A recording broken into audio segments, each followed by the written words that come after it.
Bonjour et bienvenue sur Africa Tech Rising, votre podcast de référence pour un aperçu exclusif de l'écosystème technologique en Afrique francophone. Bonjour Cédric, Bonjour Mélissa. merci d'être là aujourd'hui avec moi sur Africa Tech Rising, le podcast. Je suis super heureuse de t'avoir et de partager la prochaine heure avec toi. Alors, tu es un petit peu une star de l'internet quand même, il faut l'avouer. Est-ce que tu peux quand même te présenter et nous parler de ton parcours pour ceux qui ne te connaissent pas? D'accord. Moi, c'est Dekun Cédric. Je suis de nationalité béninoise et je suis ingénieur logiciel depuis près de 5 ans déjà. Euh, je pense que c'est tout. Bon, je vais aller un peu plus en détail pour ceux qui veulent me connaître tout et tout. Euh, à la base, moi, j'ai été très touché par les jeux vidéo. Je jouais beaucoup aux jeux vidéo. Donc, à un moment donné, je me suis dit, comment est-ce que c'est fait? Comment est-ce que c'est possible que quand clique sur tel bouton, ça fasse telle interaction? C'est de là que j'ai commencé à faire deux ou trois petites recherches. Et vraiment, l'univers du numérique, ça m'a beaucoup intéressé. Donc, quand j'ai eu mon bac, je me suis dit que moi, j'allais directement euh, continuer dans ce domaine. Donc, j'ai fait un parcours classique comme tout le monde. J'ai eu une licence, un bac+3. Après, j'ai fait des formations certifiantes. Toujours dans l'esprit de la curiosité d'apprendre plus. J'ai fait des certifications internationales chez IBM. C'est de là que, bon, j'ai acquis beaucoup plus de connaissances dans le domaine qui m'ont permis de faire deux ou trois sorties sur les réseaux qui ont vraiment fait du bruit. Donc, pour la présentation, voilà quoi. Merci. Alors, si je ne me trompe pas, aujourd'hui, tu travailles à ton compte, comme on dit, pour toi. Est-ce que tu peux nous parler des services que tu offres, ce que tu fais, pour qu'on comprenne un petit peu mieux ton quotidien? D'accord. Dans mon parcours, j'ai eu d'aller d'abord commencer par des formations. Bon, je suivais des formations et comme j'étais le plus éclairé dans l'équipe, j'étais amené aussi à former d'autres jeunes comme moi à l'époque. Donc, je fais de l'accompagnement, beaucoup plus de l'accompagnement parce que j'estime qu'aujourd'hui, si quelqu'un veut apprendre à coder avec Internet et l'IA, il peut se débrouiller tout seul. Le seul problème, c'est qu'il y a trop de contenu diversifié sur Internet. Un beau matin, je me souviens que quand on avait commencé par coder, il y avait un, disons, influenceur qui disait il faudrait pas faire telle chose que c'est mort, c'est fini. Cette année, il sort une vidéo pour dire, il explique pourquoi il est passé à ça. Donc, tous ceux qui l'ont suivi dans ce délit, aujourd'hui, maintenant, ils se retrouvent bêtes. So, il y a de ces contenus qui font que si tu décides d'apprendre tout seul, tu vas perdre énormément de temps, énormément de temps. Donc, mieux vaut voir un aîné, quelqu'un qui a déjà pris par là, qui sait ce dont les gens ont besoin à travers des entreprises, c'est les technologies qui sont utilisées. Donc, si un développeur quitte une entreprise, si on doit le remplacer, on doit forcément prendre quelqu'un qui fait cette technologie. Et ce pas des trucs qui sont à la mode sur Internet, pas du tout. Parce que c'est des solutions qui existent depuis des années, tout. Donc, il faudrait qu'on puisse, un développeur qui veut se former, il peut apprendre à coder sur Internet. Mais ce qu'il va apprendre, qui va lui permettre de trouver quelque chose en entreprise rapidement, il faut forcément qu'il y ait un aîné qui le guide. Donc, c'est ce que moi, je fais principalement. À part ça, je travaille aussi pour des entreprises, j'accompagne aussi des startups pour déployer des solutions, tester sur le marché, voir ce que ça donne. Je travaille aussi avec des entreprises sur des missions. C'est pas un truc de salariat, moi. Je m'ennuie vite. Donc, je préfère prendre des projets sur lesquels on sait que ça commence de A à Z durant un délai de 3 mois, de 6 mois à fond. Ça m'occupe bien que de juste venir. Bon, du matin au soir, tu dois pointer à telle heure. Ça m'ennuie très vite. Donc, je suis plus sorti du système et je suis, bon, freelance. Je ne suis pas inscrit sur les plateformes et je ne fais pas de la promotion sur les plateformes. C'est plutôt les personnes pour qui j'avais travaillé, qui ont des missions ou bien des trucs par là, ici et autres que j'accepte et je travaille dessus. À part tout ce côté professionnel, j'ai commencé par faire du contenu sur Internet pour toujours viser plus haut. Pour être honnête, c'est pas pour le plaisir en soi, non. C'est juste pour. Moi, mais j'ai cherché de modèles sur Internet, mais je n'ai pas trouvé. Donc, j'ai commencé à faire des vidéos. Ça peut inspirer d'autres personnes. Bon, tant mieux. Et en même temps, vu que je fais des vidéos sur Internet, les gens pourront me voir, trouver que, bon, il y a un tel jeune qui est plus ou moins sérieux et qui peut nous apporter de temps en temps. Par exemple, dans mes vidéos, j'explique J'essaie de faire des choses de la manière où les gens se diront, ils pourront se projeter. Si je travaille avec tel jeune, je suis d'aboutir à tel résultat.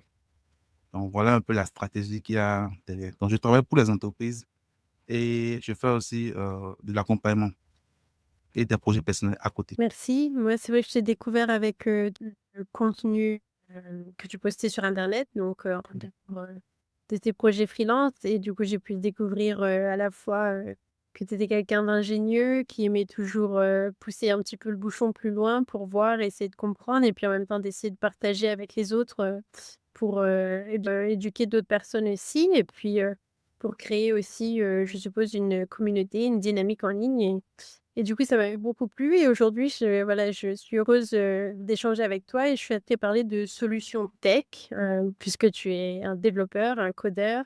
Tu as Oui. l'esprit pour penser solutions tech en Afrique francophone et du coup, je te propose, de commencer dans le vif du sujet et je voulais te demander, selon toi, comment on peut construire des solutions tech qui concilient à la fois innovation, mais aussi et surtout la réalité du terrain en Afrique francophone, telle qu'au Bénin? Ok, de mon point de vue, je pense qu'on est un peu trop hypé par ce qui se passe de l'autre côté, l'IA, Elon Musk, les Chinois, tout ça, app de fou. Parce que ça prouve que nous sommes en retard. Et les gens, ils veulent pas. Veulent pas être vus comme une nation en retard sur le numérique. Non, ils veulent être au top, au top, au top. Alors que il y a eu un parcours que les autres ont effectué avant d'atteindre ce niveau. Le fait qu'on se voit la face en disant on peut être au même niveau qu'eux, il suffit juste de se concentrer, d'investir, ça ne va rien donner. Ça ne va absolument rien donner. En tout cas, moi, dans mon cas, je me suis rendu compte de ça, que ça ne va rien donner. Le mieux qu'on puisse faire à notre niveau, c'est comment dire, de faire de petites choses, mais bien. À défaut de faire de grandes choses médiocres, on fait de petites choses, mais bien, qui résout nos problèmes. Moi, dans mon cas, je ne suis pas avec une grande équipe, tout, pour dire je vais révolutionner le monde, tout, non. Ça, c'est pas encore, je suis pas encore arrivé là. C'est pourquoi je regarde autour de moi. D'abord, je regarde autour de moi. Je ne sais pas du téléphone. Je peux sortir me promener pendant 1 heure, 30 minutes par là. Je regarde un peu autour de moi. Je pose des questions, tout, pour voir un peu ce qui ne va pas. Et est-ce que le numérique, il faut d'abord se poser une deuxième question. Est-ce que c'est un problème numérique d'abord? Parce que si tu crées une application, par exemple, c'est y arrivé, et ça a floppé, c'est normal. Il crée une application de crypto-monnaie pour sécuriser les parcelles au village. Donc, bon, en tout cas, blockchain, quelque chose du genre.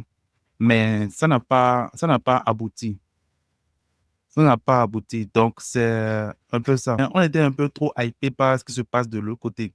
Elon Musk, les Chinois, surtout, ça nous hype de fou. Ça prouve juste que nous sommes en retard par rapport à eux.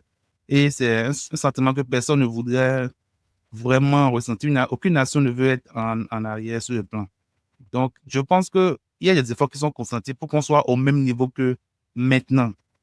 Et moi, je trouve que c'est vraiment déplorable. On ne pourra pas les rattraper de si tôt. Parce qu'il y a un processus et un parcours que eux, ils ont effectué pour atteindre ce niveau. Donc, je pense que ça ne sera pas vraiment possible. C'est pourquoi dans mon cas, quand j'ai une idée, j'essaie de voir si le numérique peut vraiment résoudre ce problème. Tous les problèmes ne peuvent pas être résolus par le numérique. Comme l'exemple que je vais te donner, ils ont créé une application de crypto-monnaie euh, ici dans le village pour sécuriser les parcelles, tout, mais ça n'a pas marché. Parce que les gens, d'abord, ne savent pas utiliser un téléphone. Ils peinent à utiliser un téléphone. Qu'est-ce qu'ils vont faire avec un ordinateur, tout. Sur le plan théorique, c'est la solution idéale. Mais les intéressés ne peuvent pas l'utiliser. Donc, il y a de ces solutions qui ont été mises en place, mais qui ne répondent pas du tout au problème. Donc, je pense que moi, dans mon cas, si on doit innover en Afrique, il faudrait qu'on arrête d'abord de se hyper avec ce qui se passe de l'autre côté et qu'on se concentre sur ce qui nous touche réellement et qu'on se concentre aussi sur les personnes qui veulent utiliser la solution. La majorité des personnes ne sont pas si à l'aise que ça avec le numérique. Donc, il faut qu'on trouve des solutions qui dépassent l'interface toucher, valider, confirmer. Il faut qu'on trouve des solutions qui ne fonctionnent pas sur cette base. C'est de là qu'on peut maintenant créer des solutions qui sont adaptées déjà plus sur le terrain. Un autre exemple simple que cette influence marche bien, c'est lié au transfert d'argent. Quand on prend Facebook, il permet de faire de la publicité. Ça permet de faire de la publicité et on paye par carte de crédit. Il y a un jeune qui a lancé une solution qui permet de payer par mobile money. Les gens utilisent plus cette solution que ce que Facebook propose. C'est-à-dire que lui, il a forcément une carte de crédit derrière. Mais comme dans le milieu, les gens sont beaucoup plus habitués à de l'argent sur les téléphones. Donc, il a créé une interface où tu peux payer et après utiliser sa carte pour et tu fais les paiements. Donc, c'est une interface, un intermédiaire qui pour pouvoir faire les paiements. Et ça marche super bien pour lui. Donc, c'est des trucs comme ça où il faut vraiment analyser le terrain, comprendre ce dont les gens ont besoin, de voir si le numérique peut réellement aider à résoudre le problème. Et si on adopte cette stratégie, on va créer des solutions qui vont cartonner, au fait, comme ce que moi j'ai fait. Juste des trucs très simples et basiques qui vont cartonner. J'aime bien cette notion de il vaut mieux viser simple, mais ancré sur la réalité du terrain. Oui, Donc, commencer à mettre, des mots, buzzwords, des grandes idées, mais en fait, ça s'applique pas du tout à la réalité du terrain. Les utilisateurs peuvent pas du tout utiliser et c'est ça qui est cool, je trouve aussi avec, la réalité du terrain en Afrique, dont en Afrique francophone, c'est qu'au final, c'est que les locaux qui pourront la craquer. Heu, les étrangers vont avoir beaucoup plus de mal à venir et proposer des solutions tant qu'ils n'y ont pas habité et qu'ils comprennent pas ce que c'est la réalité du terrain. Et du coup, je trouve ça exactement. cool parce que, bah, ça donne, une chance, aux innovateurs locaux aussi et c'est aussi, un peu, une «petite moquerie» entre guillemets pour, les étrangers qui viennent et qui disent: «Ah bah non, nous, on va déployer la prochaine solution, AI, blockchain ou peu importe, en Afrique francophone», mais pas du tout parce qu'ils ont pas du tout compris en fait Non, la pas, réalité. voilà, exactement. Il y a un décalage clair et net. Si tu es dans le pays, si tu sors du pays, tu reviens, tu vois que il y a un décalage net. Sans se mentir, il y a un décalage net. Donc, ils ne peuvent pas quitter là-bas, venir sur le terrain et innover, ça va marcher. Ça, ils vont forcément flopper. Forcément. Donc, même ceux qui ont le budget pour faire des solutions innovantes, ils ne le font pas parce qu'ils savent que s'ils le lancent, il n'y aura qu'une minorité qui va l'utiliser. Une minorité qui ne sera pas rentable. Donc, du fait, on est par exemple bloqué sur les USSD. C'est un protocole très dépassé même, mais qui cartonne toujours dans le pays parce que tout le monde n'a, l'accès à Internet n'est pas équitable. Dans la capitale, ça va. Mais quand tu t'éloignes de la capitale, ça devient très compliqué. Donc, ces personnes-là, ils n'ont que des téléphones qui peuvent dialoguer par réseau GSM surtout. Donc, on est calé sur ça, en fait. Donc, les solutions qui vont être purement orientées Internet, c'est pas pour nous, peut-être nos enfants. Eux, oui. Eux, ils sont beaucoup plus, disons, à l'aise avec ça que ceux qui sont là actuellement. Donc, faudrait pas qu'on soit hypé par ce qui se passe de l'autre côté pour faire des solutions. Ça va rien donner. Donc, c'est mon point de vue. Et puis finalement, je pense que peut-être que, tout ça, c'est vu comme une faiblesse, mais ça peut aussi devenir une force et l'Afrique, francophone peut créer son propre modèle, d'innovation et ne pas avoir des modèles d'innovation basés sur les US, l'Europe ou, d'autres marchés, d'avoir un vrai modèle interne qui fonctionne seulement dans, peut-être en Oui, Afrique francophone. oui. On est obligé de généraliser Afrique, il y a quand même beaucoup de pays et beaucoup de coutumes différentes, mais, finalement, Oui. je pense que ce qui est vu comme une faiblesse, ça peut devenir une force au final. Un peu comme la Chine, par exemple. Ils ont une application qui fait tout, WeChat. Ils ont tout embarqué à l'intérieur de cette application. Alors que ici, bon, en Occident, on a WhatsApp à part, on a PayPal à part, tout est à part à part. Donc, ça dépend de la région, en fait. Il faut le comprendre le plus tôt possible pour pouvoir s'en sortir. Sinon, ça va rien donner. Exactement.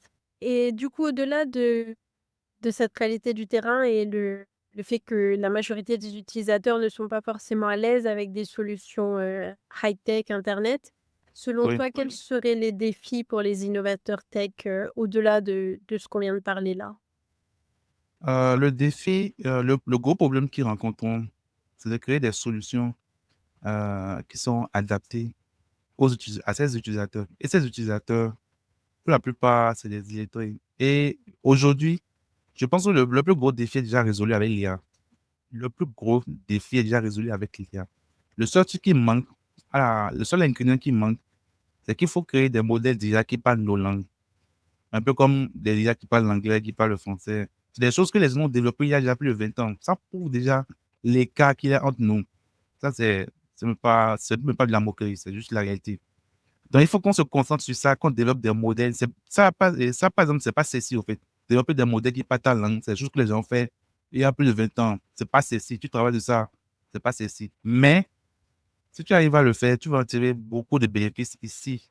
Parce que si tu le fais, tu peux le vendre aux entreprises GSM ou même ceux qui font des émissions télé, Canal Plus et autres. Tu peux leur vendre des trucs comme ça où les émissions sont diffusées en fond, en langue locale et les gens comprendront encore plus les films que les Nigériens font en Hollywood, tout. Ça peut être divulgué en fond de façon automatique. Les gens seront beaucoup plus impliqués, ils vont bien comprendre ce qui se passe et ça va encore créer un autre engouement derrière. Donc, dans notre cas ici, s'ils veulent créer des solutions, bon, moi, c'est mon analyse, hein, peut-être que je me trompe tout. Moi, dans mon cas ici, il faut qu'il y ait les intelligences artificielles qui parlent nos langues. Et aujourd'hui, avec l'IA comprend déjà, comment on appelle, les LLM, ils comprennent déjà le langage humain. Quand tu lui poses une question, il sait de ce de quoi tu parles et il peut te répondre. Donc, avec ces deux outils déjà réunis, on peut résoudre énormément de problèmes, énormément de problèmes. Même pas besoin de créer des solutions avec des interfaces. La personne parle et en fonction de ce qu'il dit, l'interface est générée. On utilise les couleurs. Vu qu'ils peuvent voir, ils peuvent parler, les couleurs et la voix, on pourra leur permettre d'accéder à tous les outils possibles. Et voilà. Donc, en tout cas, c'est la stratégie que moi, je suis en train de développer actuellement. Je vois déjà les résultats. Je vois que clairement, il y a quelque chose à faire. Donc, moi, je continue dans cette démarche. Donc, si on veut créer des solutions vraiment qui vont être utiles à notre population, on ne peut pas exclure l'IA. On ne peut pas exclure l'IA. Et il faut se concentrer aussi sur le mode vocal et le mode visuel. C'est pas un visuel fixe pour tout le monde. En fonction de ce que la personne dit, le visuel est généré, l'interface est générée. C'est pas une interface statique où le bouton de déconnexion est à droite, le bouton dit non. Lui, il s'en fout des boutons. Il connaît par exemple les couleurs, il connaît les ingrédients, il sait que ça c'est l'œuf, ça c'est un mouton, il sait tout ça.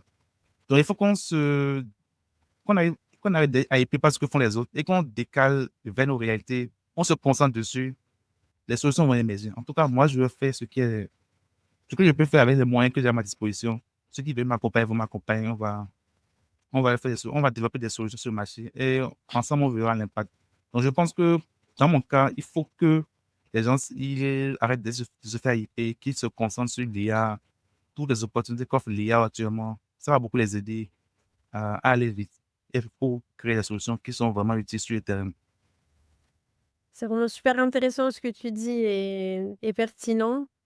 Parler la langue locale et arrêter de se concentrer sur ce que tout le monde fait, le même modèle. Penser à autre chose, un autre modèle en utilisant l'IA. Alors Oui. justement, l'IA, l'intelligence artificielle, on peut en parler dès maintenant. Toi, tu as créé, développé une application qui combine l'IA et mobile money. Et donc, est-ce que tu peux nous en parler? Donc, il me semble que ça s'appelle Mia. Est-ce que tu peux nous en parler? Comment ça fonctionne? Et en fait, c'était quoi ta démarche? Qu'est-ce que tu voulais résoudre, en fait, comme problème quand tu as décidé de développer cette application? Euh, il y a beaucoup, beaucoup de choses à dire par rapport à Mia, mais je vais être un peu bref. L'idée même est venue du fait que j'étais parti acheter des unités. Bon, je ne voulais pas le faire avec moi-même sur mon téléphone parce que, bon, c'était un peu chiant. Donc, j'étais parti pour acheter des unités. Voilà. Il y avait un autre monsieur qui était là, en attente. Bon, lui était pressé, au fait, il était pressé de retourner à son taf. Je pense que la dame qui vendait les unités était un peu occupée du tout. Et bon, un peu frustré, disait la dame, est-ce qu'elle fabrique encore des visas pour les unités avant de les vendre? Genre, pourquoi ça prend autant de temps, au fait? Est-ce que c'est l'ambassade qui envoie les documents avant qu'on le vende les crédits? Voilà. Il demandait ça à la dame, quoi. Et la dame lui disait, si la mère de s'exprime bien là, de parler directement à son téléphone pour que ça lui vende les unités. Je peux venir la voir. Donc, dans l'amusement, ils se sont, disons, lancé des pics. Et moi, j'étais derrière un peu là, quoi. Moi, j'ai acheté, bon, ils ont fini de se chamailler. Il a pris ses unités, il est rentré. Moi-même, j'ai payé. Donc, sur le chemin de retour, là, il y a eu un tic. Je me suis dit, ce que cette dame dit là, C'est pas possible. Hmm. OK. Bon, je suis venu à la maison. Déjà qu'on a fait des recherches, est-ce qu'il est possible de. Je sais qu'il est possible de parler avec son téléphone. Ça, je le sais déjà. Je le fais souvent. Mes neveux le font toujours. Maintenant, est-ce qu'on peut parler quand la personne parle? Comment savoir ce qu'il a dit? J'ai fait des recherches, j'ai trouvé que les LLM d'IA, le modèle ChatGPT et autres, ils sont capables de répondre peu importe la question. OK. Ça va être deuxième étape. Troisième étape, si j'arrive à savoir ce que la personne dit, est-ce que je peux lancer ça sur son téléphone? Là, j'ai fouillé tout Internet, j'ai rien trouvé. Rien du tout. Genre, tout ce que je trouvais, c'est que Android ne permet plus de faire ça. Android ne permet plus de faire ça. Bon, là, je me suis totalement découragé. Il n'y avait rien. Maintenant, un jour, j'ai téléchargé une application. Je me rappelle pas du nom. Et l'application a réussi à lancer du code SSD. Ça m'a étonné. J'étais dans l'application, je disais oui, oui, je confirme. Et l'application lance un code SSD sur mon téléphone. Ce qu'on faisait normalement sur nos téléphones étoile 15 dièse, il a réussi à lancer ça sans que je ne fasse aucune interaction. Vous voyez? Si cette application est toujours live sur Play Store en 2024 et que ça continue de faire ça, c'est que Android permet l'histoire là. Donc, il faut que je cherche surtout, j'ai pris l'application et décompilé l'application, j'ai fouillé. J'ai trouvé deux ou trois indices, j'ai fait des recherches dessus, j'ai trouvé un bout de code. Un bout de code. Je le mets dans mon éditeur, ça passe. Hmm. Donc, à cette étape, j'ai éteint mon ordinateur d'abord, je suis parti me reposer. Ouais, je savais qu'il y avait plus de points bloquants. Il y avait plus de points bloqués, il n'y avait rien du tout. Je pouvais déjà parler, je pouvais savoir ce qu'il disait. Je pouvais convertir ça en un code SSD. Le téléphone aussi il lance en même temps. Donc, voici les quatre étapes clés de MIA. Il faut que la personne parle à la personne téléphone, je puisse analyser ce qu'il dit, trouver ce qu'il veut, et ensuite élaborer le code SSD lié au service. Et je lance ça sur son téléphone. Et après, il confirme. Il entre son code PIN et c'est tout. Donc voilà un peu le processus. Bon, l'idée ne vient même pas de moi, c'est toujours des situations du quotidien comme ça. Si tu te concentres un peu dessus, tu n'es pas hypé par ce qui se passe. L'IA qui conduit des véhicules, on s'en fout. Tu es concentré sur ton domaine, tu es vraiment focus dessus. Tu vas trouver des petites histoires comme ça qui vont t'aider à créer une solution où tout le monde était sous les projecteurs de ce que les autres faisaient. Moi, je lance ma chose tranquille dans mon coin. Tous les regards sont tournés vers moi. Genre, parce que j'ai fait un meet avec des entreprises GSM de la place et ils m'ont dit que c'est une solution que je cherchais depuis des années. Des années. Donc, ce que moi j'ai fait, ça les a vraiment ouvert. Genre, ils peuvent accéder à une population qui est depuis lors pas très importante. L'inclusion financière, voilà, c'est le bon mot. Ils peuvent accéder à une pas mal de populations qui roulent beaucoup d'argent, mais qui n'utilisent pas le mobile money parce que, bon, ils ne peuvent pas naviguer à travers les options. Mais avec ça, ils peuvent prendre, le gars, il prend son téléphone, il dit, je vais envoyer tel montant vers tel numéro.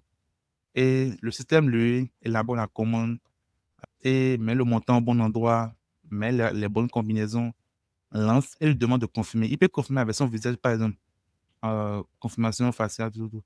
Ou bien avec le son de sa voix, peu importe. Côté confirmation, on y travaille toujours. Sinon, tout le processus de lancement de sa demande est OK. Donc, c'est le côté confirmation dont on travaille dessus pour voir qu'est-ce qui sera le plus adapté à cette majeure population. Il ne faudrait pas que la personne est en train de dormir, quelqu'un doit prendre mon téléphone, mettre ça devant son visage et faire le transfert. Ce n'est pas bon. Donc, on est toujours en train de réfléchir par rapport à ça. Mais voilà un peu le parcours en bref de Mia. Il y a eu beaucoup d'obstacles. Tu lances des commandes, ça ne marche pas. Le lundi, ça marche. Le mardi, ça ne marche pas. Le mercredi, ça ne marche pas. Les gens ne parlent pas de la même manière. Quelqu'un peut dire le montant avant le service avant le montant. Plein de variables que, bon, en tout cas, j'ai su gérer dans la majorité des cas. Et bon, j'ai lancé la solution Mia, une démo sur LinkedIn seul. Voilà un peu ce que ça a donné. Donc, voilà un peu un parcours très simple qui explique un peu comment est-ce qu'on peut utiliser l'IA pour résoudre des problèmes. Ce n'est même pas des trucs compliqués en soi. Le plus gros problème là est déjà résolu par l'IA. Il comprend ce que les gens disent. C'est le plus gros problème, ça. Et je pense que si s'inspire de mon modèle, ils vont trouver beaucoup de choses à faire, beaucoup, qui vont résoudre des problèmes concrets sur le marché. Et voilà quoi. Félicitations à toi pour ton ingéniosité.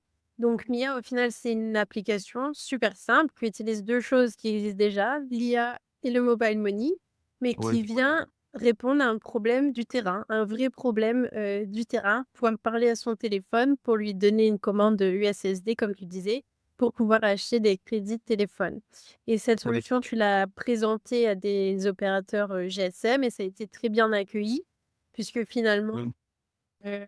c'est peut-être quelque chose auquel ils ont pas pensé ou je ne sais pas, mais c'était pas dans leur dossier en tout cas et comme tu disais, en fait, c'est un pont pour l'inclusion financière. Est-ce que tu veux dire quelques mots sur l'inclusion financière? Comment les technologies comme Mia, par exemple, ou d'autres, développements peuvent être des leviers pour l'inclusion financière? Oui, je pense que j'ai un peu répondu un peu à ça. Au fait, aujourd'hui, avec l'IA, on n'a plus besoin de créer des solutions qui ont des interfaces prédéfinies. C'est-à-dire que le bouton envoie de l'argent est en bas, le champ solde est en haut. Non. Avec l'IA, on peut créer une application qui n'a même pas d'interface. Tu parles, l'IA interprète la requête et prend les décisions pour la suite. Je prends un exemple simple. Un exemple simple, hein. On peut créer une solution où la personne, il vient envoyer de l'argent.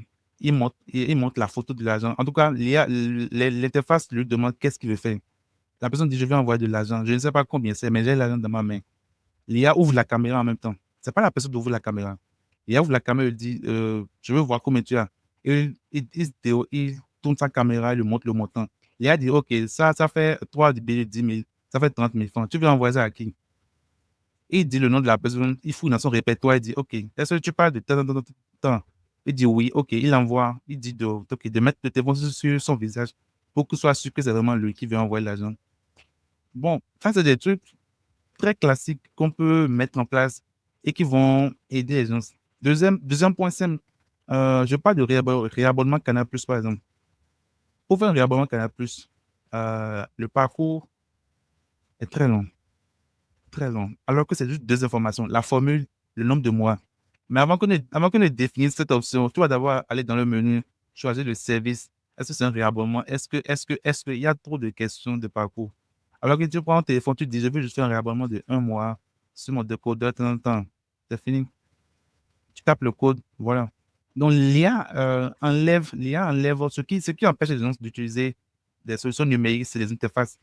On ne peut pas créer des interfaces adaptées à tout le monde. Maintenant, avec l'IA, on supprime les interfaces. Et à ce niveau, il n'y a plus d'interface. Donc, la personne prend le téléphone, il dit ce qu'il veut. Ce qui se dit dans sa tête, avant de commencer par cliquer sur le bouton, il le dit directement à l'application. Et l'application comprend, l'IA comprend ce qu'il dit. Et l'IA prend la décision par la suite. Donc, je pense que ce modèle-là, et en plus, actuellement, il y a des IA qui parlent des langues locales. C'est pas au Bénin, mais quand on prend le Nigeria, le Yoruba est numérique. Donc, quand on prend d'autres pays, ces langues déjà sont déjà numériques. Donc, il n'y a même pas de problème pour eux. Eux n'ont même pas de souci à se faire. La personne prend son téléphone, il discute avec lui dans sa langue de tous les jours et ça passe. C'est tout. Donc, je pense que c'est ça qui va vraiment nous aider à créer des solutions qui vont beaucoup plus favoriser l'inclusion financière et même l'inclusion dans beaucoup de domaines. C'est vraiment très, très intéressant ce que tu dis. Au final, c'est vrai que l'IA, bon, bah, il y a les pour, il y a les contre, mais là, dans ce que tu nous parles, c'est vraiment l'IA au service des humains. Oui, On parle pas de l'IA enfin, on parle pas des humains au service de l'IA pour le coup. Là, on parle de l'IA au service des humains pour améliorer l'accès aux services numériques, pour améliorer l'accès aux services financiers et créer des vraies solutions qui correspondent aux gens sans qu'ils aient besoin d'apprendre, des centaines de choses ou de lire, des dizaines de questions pour s'abonner à quelque chose ou autre, mais réellement aller, droit au but quoi, au final et c'est ça une vraie solution tech. C'est quelque chose qui nous oui, facilite la vie et pas l'inverse. exactement. Est-ce qu'il y a autre chose que tu voudrais ajouter par rapport à la fois, l'IA et les services financiers ou, l'IA par rapport au fait que ça peut nous permettre, d'accéder plus facilement au numérique? Pas grand, non. Non. Je pense que l'essentiel est déjà dit. Et donc dans ton expérience de développeur, quelles sont les opportunités selon toi, par exemple au Bénin? Puisque toi tu es au Bénin, en tant que développeur tech, quelles sont les opportunités les plus prometteuses à prendre, à l'heure actuelle? À l'heure actuelle, sur le marché, bon, c'est pas à l'heure actuelle. Actuellement, sur le marché, il y a deux choses qui marchent très bien. Deux. Tout ce qui est lié au transfert d'argent, tout, et le transport. Un Uber. Uber, par exemple, de l'autre côté. Tout ce qui est actuellement chez nous, c'est Gozem qui est le leader. Il n'a pas de concurrent. Bon, il peut pas avoir de concurrent parce que les gens ont une manière de fonctionner qui ne favorise pas la concurrence en soi. Parce que quand tu lances une solution, ils vont pas l'utiliser. Ils vont attendre pour voir si réellement ta solution, quelqu'un d'autre l'a utilisée. Pendant combien de temps tu es là, tout avant de t'accorder la confiance. Et quand tu as la confiance, les gens ne vont pas te quitter de sitôt. Parce que faudrait pas que les gens ne veulent pas se faire arnaquer, frère. C'est tout. Ils ne veulent pas se faire arnaquer. Donc, ils attendent le bon moment pour voir est-ce que vous avez pour l'habitude d'utiliser, est-ce que ça fonctionne vraiment? Je vois qu'ils ont la sexy, que ça fonctionne, ça explose au fait. Ça explose juste. Moi-même qui suis ici, de mobile money, moi, je ne faisais pas avant. Donc, il y a trois ou cinq amis qui disaient qu'eux, ils ont leur agence sur le réseau, ça marche bien, tout. Et même des gens qui voulaient me payer avec le mobile money. C'est pourquoi moi, j'avais ouvert mon compte dans le temps. Sinon, moi, je me disais que bon, qu'est-ce que ce truc-là, c'est vraiment vrai. Moi, j'étais dans le cas. Donc, je pense que si les opportunités, il y en a plein. Il y en a plein. C'est une question de confiance. Si les gens ont confiance en ton service, ils vont l'utiliser sans complexe. Sans complexe. Toi-même, tu seras dépassé par l'usage, au fait. Aujourd'hui, quand on prend l'exemple, bon, le mobile money est détenu par les réseaux GSM. Donc, c'est normal que ça explose. Maintenant, quand on prend le service de VTC, transport, commun, tout, le leader Gozem, c'est pas un réseau de GSM. Bon, ils sont déjà dans d'autres pays, hein, mais les gens sont venus au Bénin au départ, c'était pas ça. Mais actuellement, ça explose de ouf même. C'est ça que pas tout le monde utilise. Les gens même refusent de sortir de chez eux s'ils n'ont pas un chauffeur disponible pour les prendre. Ils veulent pas en fait. Donc, ils restent chez eux comme ça, quoi que j'ai pas trouvé Gozem, je peux pas venir, tout. Donc, c'était ça, en fait. Donc, les opportunités actuellement, c'est les deux qui cartonnent. Mais je pense que peu importe ce que tu choisis, il faudrait que tu sois patient, très patient, jusqu'à ce que les gens adoptent. Quand les gens adoptent la solution, tu n'auras même pas la main pour prendre l'argent, en fait. Ils vont utiliser ça en essai. Donc, voilà. Donc, il y a vraiment cette notion de confiance, où la population Oui. a vraiment besoin d'avoir confiance pour engager dans une solution. Exactement. Et en termes de freins pour les solutions innovantes, est-ce que tu vois des choses en termes, par exemple, réglementaires? Est-ce que tu es au courant, je sais pas moi, de lois, de réglementations qui permettent pas forcément de mettre en place des solutions innovantes? Ou des problèmes, techniques, d'infrastructure avec l'internet? Est-ce que tu as rencontré ce type de problème ou est-ce que tu es au courant de ce type de problème aussi? En termes de difficultés, bon, dans tous les pays, on rencontre souvent les mêmes difficultés. L'État offre forcément des avantages et en même temps des choses qui ne vont pas nous aider à aller vite. Dans ce sens, bon, en termes de côté technique, je vais commencer par d'abord le côté technique. En termes d'accessibilité, connexion Internet, tout, dans la capitale, ça va bien. Il n'y a aucun souci. Mais quand tu t'éloignes un peu de la capitale, tu te rends compte que les gens n'ont pas les mêmes avantages que nous. Donc, à ce niveau, les difficultés, ça augmente le niveau de difficulté. Tu es obligé de trouver des solutions qui doivent fonctionner sans connexion Internet. Sans connexion Internet. Et là, ça devient encore un autre casse-tête énorme. C'est pourquoi beaucoup abandonnent, ils abandonnent très vite. Parce qu'ils se disent que, bon, comment ça va fonctionner sans connexion Internet, c'est impossible que tout, voilà.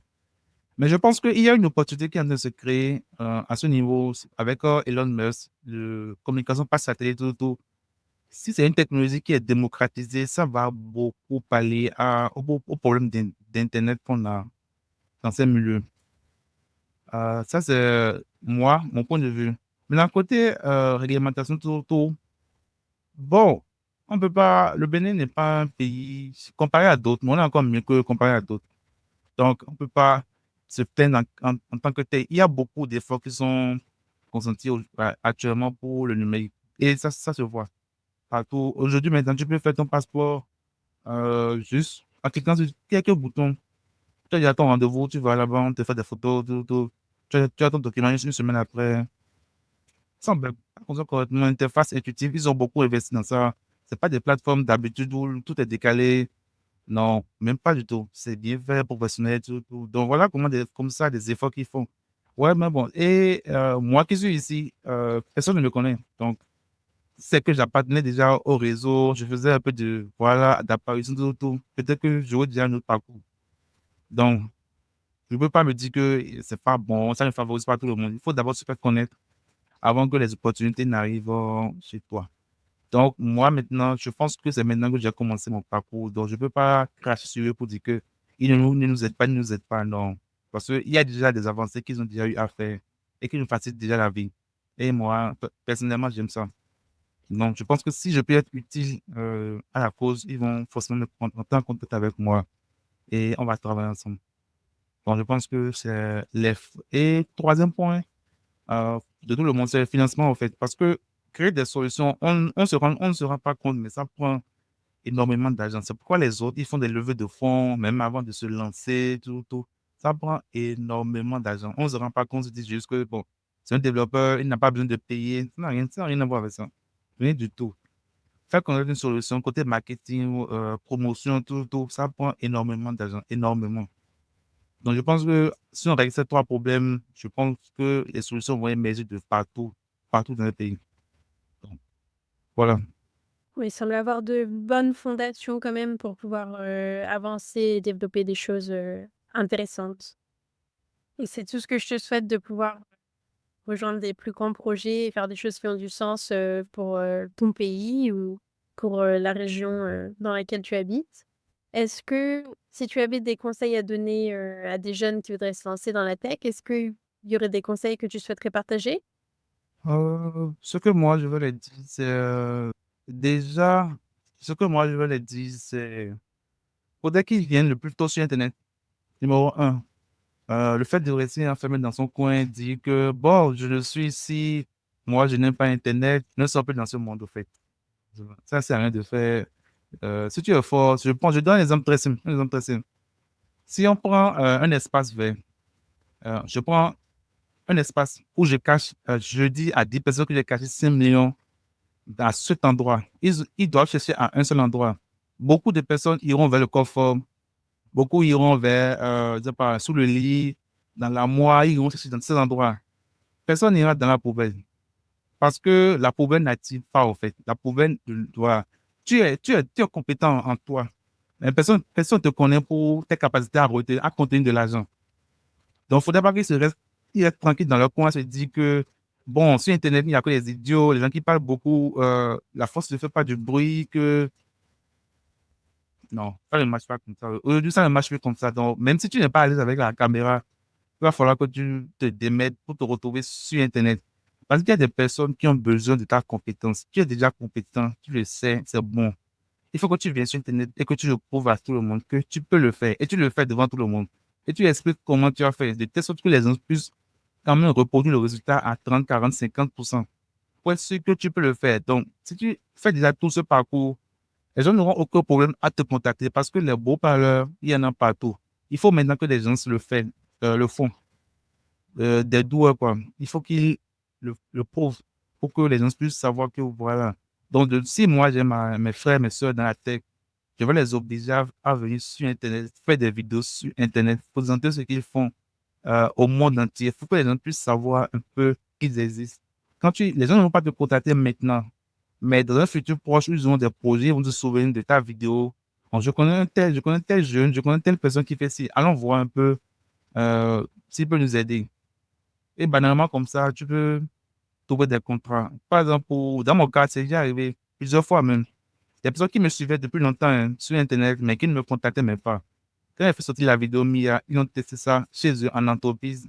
Ça a marché, ils m'ont contacté pour me dire que bon, est-ce que moi je suis disponible pour une courte mission? Voilà quoi. Sans démarcher, sans faire du comment on appelle ça même? Cold, bien, c'est pas trop. Rien de tout ça. Les gens viennent naturellement avec toi en fait. Et c'est vraiment cool. C'est vraiment cool.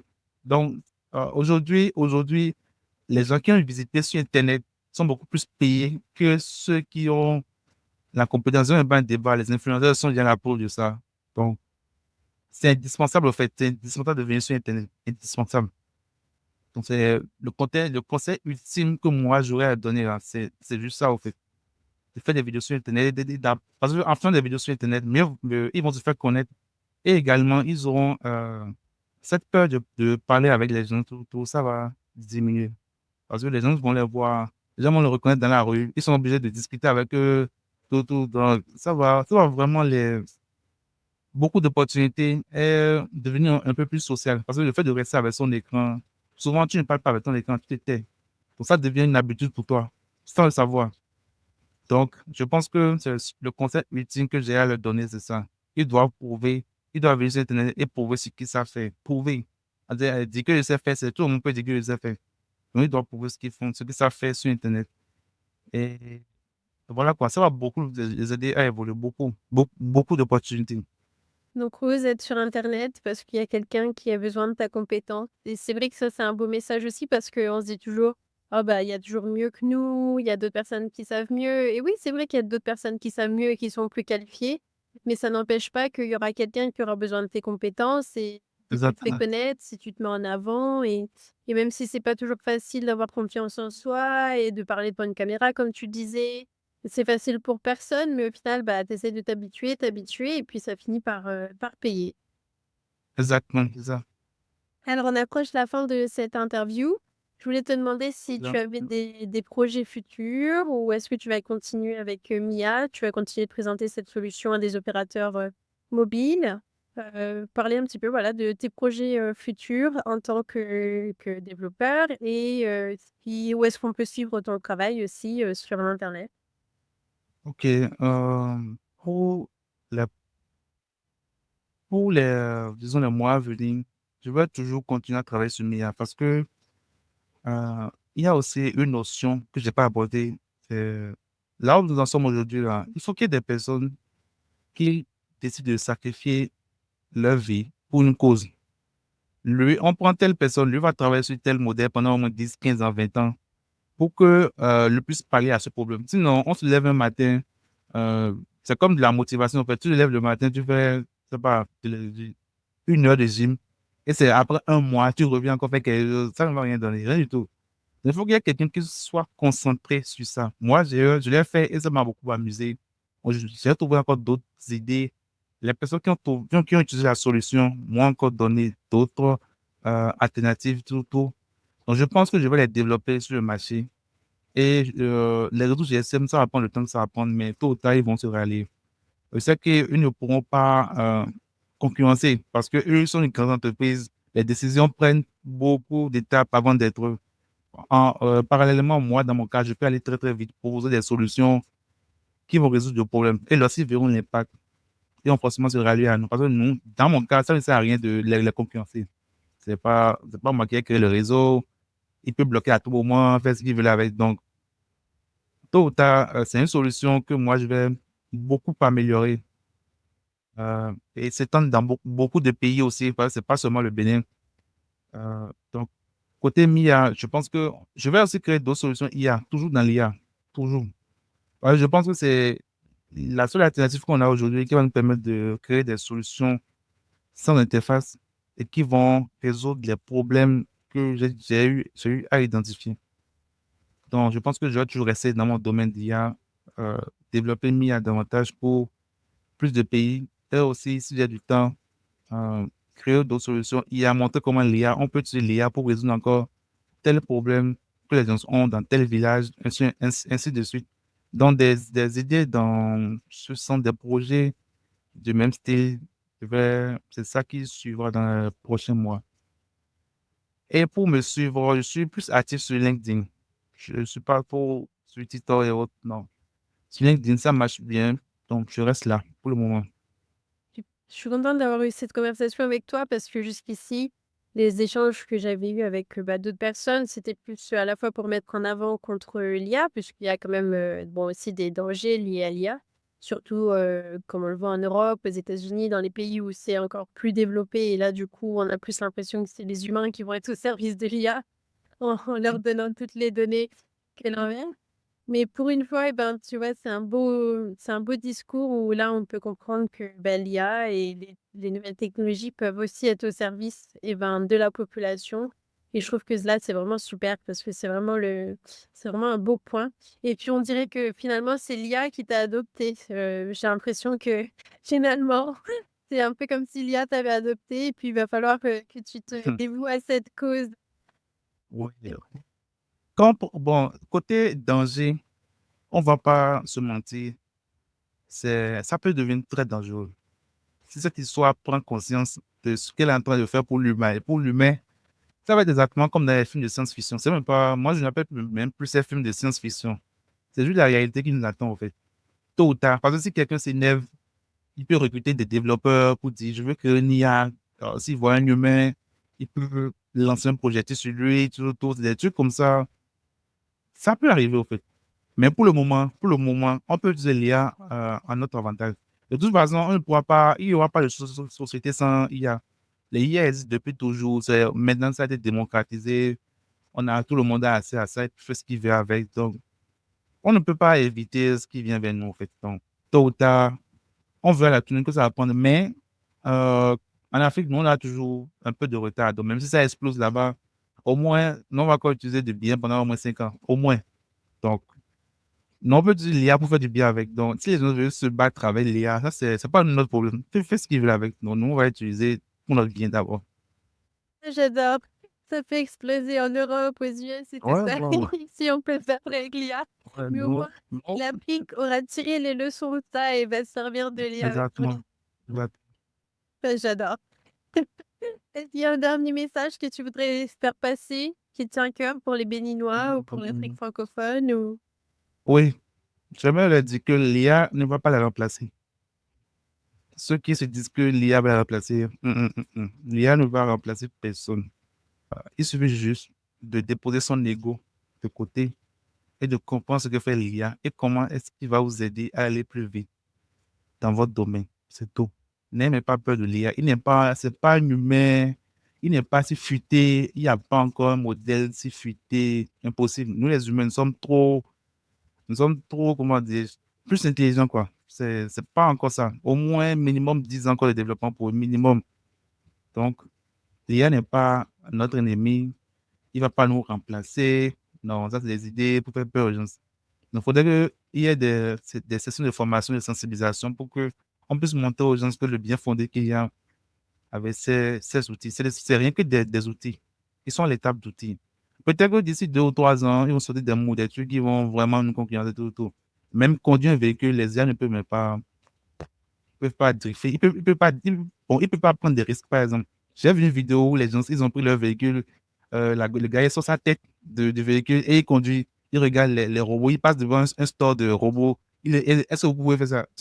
Donc, l'humain en soi, sommes complexes, en fait.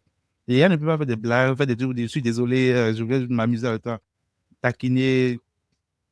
C'est pas encore ça, en fait. Donc, ça va pas nous remplacer. C'est juste des outils qu'il faut apprendre à les utiliser pour être beaucoup plus positif. C'est tout. Je partage complètement ton opinion. L'humain ou n'importe quelle technologie, enfin l'IA ou n'importe quelle technologie ne pourra jamais remplacer l'essence même humaine. Et là, on Oui, parle même pas d'intelligence humaine, on parle juste l'essence humaine. On est des humains, on sait comprendre l'humour, comme tu viens de le dire, on sait faire des blagues, on a des émotions, des sentiments. On est ultra complexe et la oui, technologie pourra jamais, jamais, jamais remplacer ça, peu importe le niveau d'intelligence, entre guillemets, que l'IA peut atteindre. Maintenant, oui, il y a des dangers, comme on le disait, et cetera, et cetera. Films de science-fiction qu'on ne peut plus appeler forcément science-fiction maintenant de nos jours, mais exactement. ça pourra pas nous remplacer. Ça, c'est impossible. Le marteau pourra jamais remplacer l'humain qui essaye de construire une maison. C'est pas possible. Et ça, c'est vraiment important de se le dire et de se le rappeler. Vraiment, vraiment important, comme tu le disais. Eh bien, merci beaucoup à toi, Cédric, pour cette interview. Ça m'a fait super plaisir. C'était très inspirant. Si tu m'accordes 1 minute de plus, je voudrais te poser la question bonus que j'aime bien poser à mes Oui. invités. Du coup, toi, tu es basé au Bénin et je voulais savoir un petit peu si tu pouvais nous parler en quelques instants du Bénin, la culture, ce qu'on y mange, si on souhaite y voyager. Voilà, qu'est-ce que tu as à dire? Le meilleur moment pour voyager au Bénin, je pense que c'est à partir de mi-décembre à mi-janvier. Parce que déjà, pendant la dernière semaine de décembre, on a le plus grand concert de l'Afrique de l'Ouest.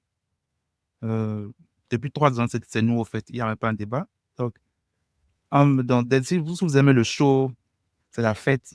Ici, il n'y a pas l'hiver, il fait beau tout le temps. Donc, Donc, vous pouvez venir en décembre, profiter du soleil, surtout, participer à nos concerts. Et en janvier, on a la fête du Vaudou. Euh, c'est pas le Vaudou qui met dans le cinéma, qui tue les gens, ça n'a rien à voir avec ça. C'est une fête culturelle pour parler de ce que faisaient nos ancêtres, surtout. On a fait une édition dernière à Ouida. Donc, je pense que c'est des choses qui attirent beaucoup de monde pour découvrir de nouvelles cultures, tout.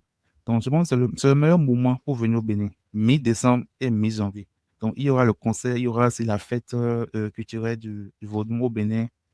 Et c'est juste des moments riches en culture, tout. Il fait beau, il ne neige pas, il ne pleut pas en décembre, donc tout est carré, tout est bon, quoi. C'est le meilleur moment pour venir au Bénin. Le meilleur moment. Vous pouvez toujours venir quand vous voulez, mais le meilleur moment pour rentabiliser votre investissement, prendre de belles photos, très beaux souvenirs surtout. Côté groupe, nous on aime le gras. Mais c'est pas un débat. Si vous n'aimez pas le gras, c'est pas la peine. Vous n'allez pas trop aimer ce qui se passe ici parce que tout ce qu'on fait, il y a forcément un côté où il y a de l'huile qui tombe dedans. Donc, si vous n'aimez pas le gras, vous n'avez pas trop aimé ce qu'on mange ici. Pas trop. Sinon, c'est un bon goût. Bon, toutes les nourritures sont bonnes. Si vous voyagez, vous mangez, ça a forcément un bon goût, tout. Donc, voilà quoi. Donc, c'est un pays calme, il n'y a pas de tension politique, de guerre, non. C'est des trucs très. Je n'ai jamais arrivé d'âme. Jamais. Jamais. Donc, il n'y a même pas de direction politique proche, il n'y a rien, au fait. Rien du tout qui peut générer des tensions politiques. Rien du tout. Donc, voilà un peu ce que c'est le Bénin. C'est un petit pays où calme, où, bon, voilà quoi. Il fait bon vivre pour venir visiter pendant ce laps de temps, faire votre propre avis quoi, sur le sujet. En tout cas, si moi je dois inviter quelqu'un dans mon pays, je vais l'inviter au moment où il va le plus kiffer. Et je pense que c'est la meilleure période. Et les Béninois sont accueillants? Dans la plupart du cas, ils vont pas se mettre à crier sur vous. On n'a pas de problème avec eux ce soir. Pas du tout. Bon, ouais, super, à mettre sur, la liste de voyage alors. Et informez-moi. Ça marche. Eh ben, merci beaucoup Cédric pour ton temps aujourd'hui, pour ton humour et puis pour ta gentillesse. Je te souhaite tout le meilleur et puis on reste en Merci. contact. D'accord. Plaisir partagé. Si vous avez aimé cet épisode, abonnez-vous à ma chaîne et partagez-le avec vos collègues, vos amis. À bientôt sur Africa Tech Rising.